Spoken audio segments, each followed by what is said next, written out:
அஸ்ஸலாமு அலைக்கும் வரஹ்மத்துல்லாஹி வபரகாத்துஹு.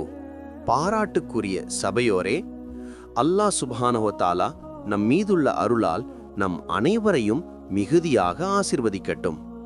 இன்று நாம் விவாதிக்கவிருக்கும் விஷயம் நம் வீடுகளுடனும் நம் அன்றாட வாழ்க்கையுடனும் தொடர்புடையது. ஆனால் நாம் பெரும்பாலும் கவனிக்காமல் விடுகின்ற ஒரு முக்கியமான விடயமாகும். அது நம் வீடுகளில் வறுமை விலகாமல் நிலைத்திருப்பதற்கு காரணமாக அமையக்கூடிய ஒரு செயலை பற்றியது. நம் அனைவரின் ஆசையும் நம் இல்லங்கள் செழிப்பானதாக மகிழ்ச்சியானதாக இருக்க வேண்டும் என்பதே. அல்லாவின் ரஹமத்தும் பரக்கத்தும் நிரம்பி இருக்க வேண்டும். ஆனால் சில விஷயங்கள், நாம் அற்பமாக கருதும் சில பழக்க வழக்கங்கள் நம் வீடுகளுக்கு வறுமையை அழித்து வரும் என்று ஆலிம்கள் நமக்கு கற்றுக் கொடுத்துள்ளனர். ஷேக்குனா முஹம்மது நபி ஸல்லல்லாஹு அலைஹி வஸல்லம் அவர்கள் கற்றுக் கொடுத்த வாழ்க்கை முறைதான் நம் முன்னோர்களான சஹாபாக்களின் வழிகாட்டியாக இருந்தது. அவர்கள் ஒவ்வொரு நொடியும் அல்லாவின் திருப்தியை பெற மிகுந்த கவனம் செலுத்தினர். ஆனால் இன்று நம் வீடுகளில் நாம் கவனக்குறைவாக இருக்கும் ஒரு விடயம் உள்ளது. குறிப்பாக வீட்டில் உள்ள பெண்கள், நம் மனைவிகள், தாய்மார்கள் ஆகியோர் இந்த விஷயத்தில் கூடுதல் கவனம் செலுத்த வேண்டும். ஏனெனில் வீட்டின் செழிப்புக்கான திறவுகோல் அவர்களிடமே உள்ளது. ஆலிம்கள் மிகவும் தீவிரத்துடன் வலியுறுத்திய ஒரு விஷயம், ஏற்றி வைக்கப்பட்ட விளக்கு அல்லது மெழுகுவர்த்தியை வாய் வழியாக ஊதி அணைப்பது.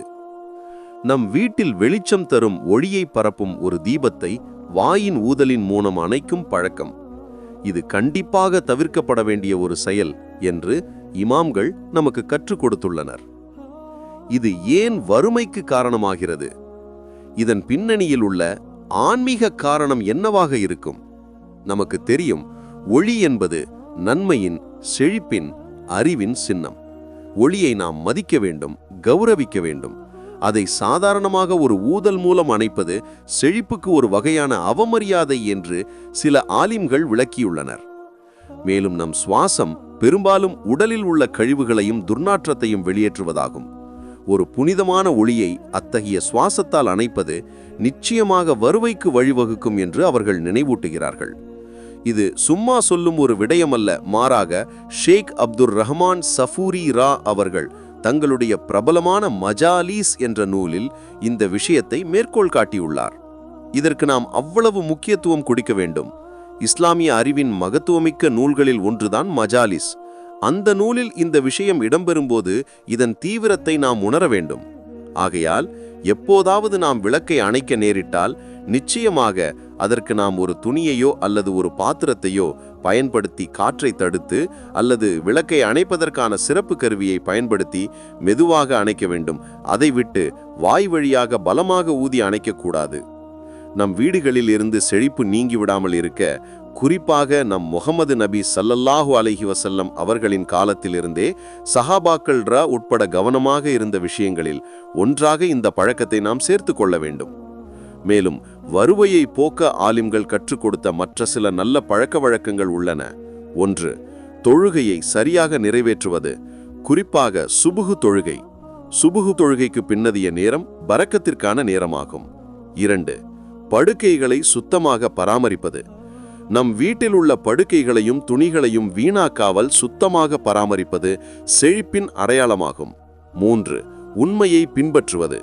வியாபாரத்திலோ கொடுக்கல் வாங்கலிலோ உண்மையை பின்பற்றுவது அல்லாவின் திருப்திக்கு காரணமாகும். 4. தர்மம் செய்வது. சதக்கா என்பது செழிப்பை அதிகரிக்கும்.